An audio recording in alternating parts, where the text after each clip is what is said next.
میں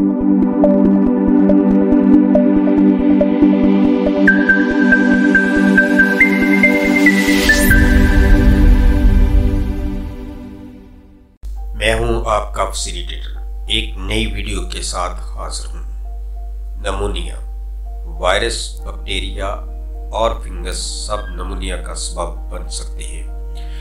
خاص طور پر بچوں میں مائکوپلازما پنیومونیا ہے۔ بیکٹیریا اور وائرس جو کمیونٹی میں عام طور پر نمونیا کا سبب بنتے ہیں، وہ صحت کی دیکھ بھال کی ترتیبات سے مختلف ہے۔ نمونیا ایک انفیکشن ہے جو ایک یا دونوں پھیپھڑوں میں ہوا کی تھیلیوں کو سوجن کرتا ہے۔ ہوا کی تھیلے سیال یا پیپ سے بچ سکتے ہیں، جس سے بگلم یا پیپ کے ساتھ کھانسی، بخار، سردی لگنا اور سانس لینے میں دشواری ہو سکتی ہے۔ یہ نوزائیدہ چھوٹے بچوں میں اور 65 سال سے زیادہ عمر کے لوگوں، صحت کے مسائل یا کمزور مدافعتی نظام والے لوگوں کے لیے سب سے زیادہ سنگین ہیں۔ نمونیا میں بخار ہوتا ہے، کھانسی آتی ہے، سینے میں درد ہوتا ہے، سانس تیز ہو جاتی ہے۔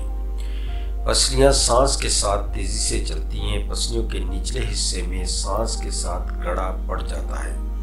بچہ روتا ہے، بے چین ہوتا ہے، رنگت نیلی پڑنے لگتی ہے، سینے سے کھڑ کھڑ کی آوازیں آتی ہیں۔ نمونیا عموماً برونکائٹس اور زکام سے بگڑ کر ہوتا ہے۔ وجوہات وہی ہیں جو کہ برونکائٹس میں بیان کی گئی ہیں۔ نمونیا بچوں میں انتہائی خطرناک اور مہلک بیماری ہے۔ ایک اور غلطی جو مائیں بچوں کو دودھ دینے میں کرتی ہیں وہ یہ ہے کہ صبح کا دودھ پڑا ہوا شام تک بغیر ابالے صرف معمولی گرم کر کے بچوں کو دے دیتی ہیں۔ یاد رہے، معمولی گرم کرنے سے دودھ میں پیدا ہو گئے جراثیم نہیں مر سکتے اور بچے کے پیٹ کو خراب کرنے، بدہضمی پیدا کرنے اور پیچس لگانے کا باعث بن سکتے ہیں۔ بدہضمی میں بچے کا پیٹ پھول جاتا ہے، درد ہوتا ہے، کبھی کبھی بچہ دودھ الٹ دیتا ہے، بچہ سارا دن اور رات روتا ہے، سانس کی تکلیف اور سینے کے درد سے سخت تنگ ہوتا ہے اور والدین اسے اٹھائے ساری رات کمروں میں پھرتے ہیں۔ مالج بھی زیادہ تر بے بس ہو جاتے ہیں، وہ بچے کو نشہ دے کر نہیں سلا سکتے کیونکہ نشہ بچے کے لیے خاص طور پر نمونیا میں انتہائی خطرناک ثابت ہو سکتا ہے، یعنی بچے کا سانس فیل ہو جاتا ہے۔ نمونیا والے بچے کا اگر ایکس رے فوٹو اتروایا جائے تو پھیپھڑے پر داغ نظر آ جاتے ہیں۔ اس کے علاوہ اسٹیتھوسکوپ سے کہ سننے پر پھیپھڑوں میں بگلم کی آوازیں آنے کے علاوہ برونکل بلیڈنگ کی آوازیں آتی ہیں۔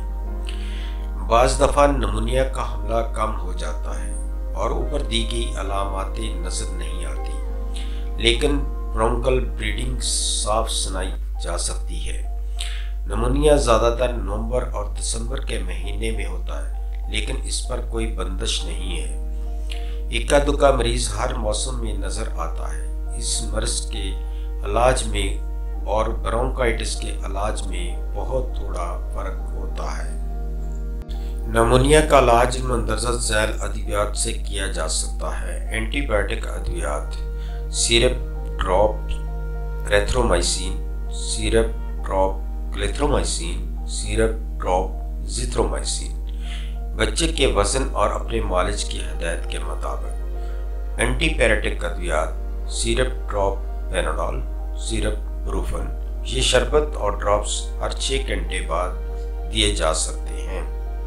کف سیرپ دے: سیرپ ایسیفائل، سیرپ پلمونول حسب ضرورت دیں۔ پریڈنیسلون گولی حسب ضرورت دیں۔ بچے کو ہسپتال میں داخل کروا کر انجیکشن کے ذریعے ادویات دی جا سکتی ہے۔ اگر بچے کو سانس میں دشواری ہو رہی ہے تو بھاپ دی جائے۔